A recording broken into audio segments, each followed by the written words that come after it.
In digital Marathi, जनतेच्या हक्काचं व्यासपीठ। बदलापूर राष्ट्रवादी काँग्रेस अजित पवार गट पक्षाच्या माध्यमातून शहरातील गरजू व आर्थिक परिस्थिती बेताची असलेल्या कुटुंबातील विद्यार्थ्यांना आज मोफत शालेय साहित्याचे वाटप करण्यात आले। यात पहिली ते 10वीच्या विद्यार्थ्यांसाठी शाळेचे दप्तर, लेखणीचे साहित्य व वह्या अशा स्वरूपाची भेट पक्षाचे महाराष्ट्र प्रदेश सरचिटणीस कॅप्टन आशिष दामले या विद्यार्थ्यांना दिली। ब्रँडिंग शिवाय गरजवंताला मदत करणारी शहरातील कॅप्टन आशिष दामले ही एकमेव व्यक्ती असल्याचे मत यावेळी पक्षाचे शहराध्यक्ष प्रभाकर पाटील यांनी व्यक्त करत इतर पक्षातील राजकारण्यांवर निशाणा साधला। खरं तर 2009-10 पासून आम्ही हा उपक्रम सुरू केला आणि शालेय विद्यार्थ्यांना फक्त दप्तरच नाही तर जे काही साहित्य त्यांना लागतं, मग दप्तर असेल, वह्या असतील, पेन, पेन्सिल, पट्टी, अशा सगळ्या प्रकारचं एक पॅकेज त्या ठिकाणी आम्ही विद्यार्थ्यांना देण्याचा हा उपक्रम गेल्या 15 वर्षापासून करतो। आणि सुरुवात जेव्हा आम्ही केली तेव्हा 400 ते 500 विद्यार्थ्यांना त्या ठिकाणी साहित्य वाटप करायचो। त्यातले जे खरंच गरजू आहेत किंवा ज्यांना वडील नाहीत किंवा वडील कोविडमध्ये किंवा काही ॲक्सिडेंट झालेला आहे, पॅरालाइज्ड आहेत, अशा विद्यार्थ्यांची पूर्ण वर्षभराची फी देखील आम्ही भरण्याचा त्या ठिकाणी उपक्रम करतो।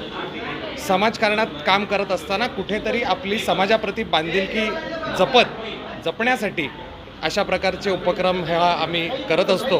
आणि मला या गोष्टीचं समाधान आहे की गेल्या अनेक वर्ष न थांबता न चुकता हा उपक्रम आम्ही त्या ठिकाणी राबवतो।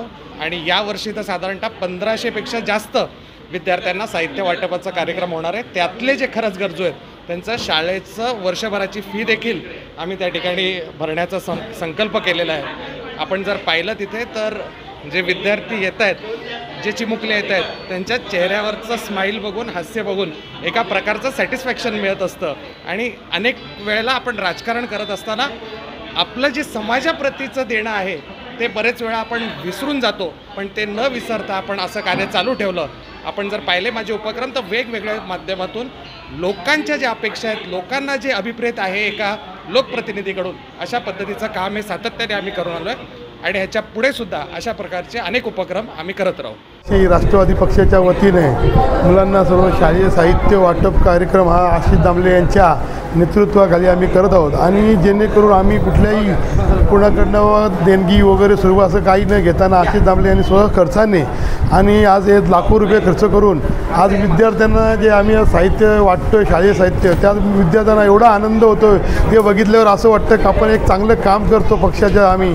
आणि या पक्षाचं आमचे धोरण आहे की आम्ही कुठला दिखाव न करताना, कुठलं पक्षाचं या बॅगवर किंवा साहित्य कुठलंही नाव नाही आहे। आणि बाकी ठिकाणी जसे काही कार्यक्रम होतात पक्षाचे, त्या पक्षाचे नाव असतं किंवा त्या शहराचा शहरप्रमुख, त्या शहराच्या नेत्यांचे फोटो असतात, पण आमचं कुठेही असं काही नाही आपला। आणि आम्हाला एक असं आनंद येतो की आज लहान मुलांना बघितलं की खूप असं त्यांच्या चेहऱ्यावर जे हसतात वगैरे, आणि इतका आनंद होतो की असं आपल्याला एक चांगलं काम केलेलं एक असं एक आपल्याकडनं एक भाग्य समजतो मी।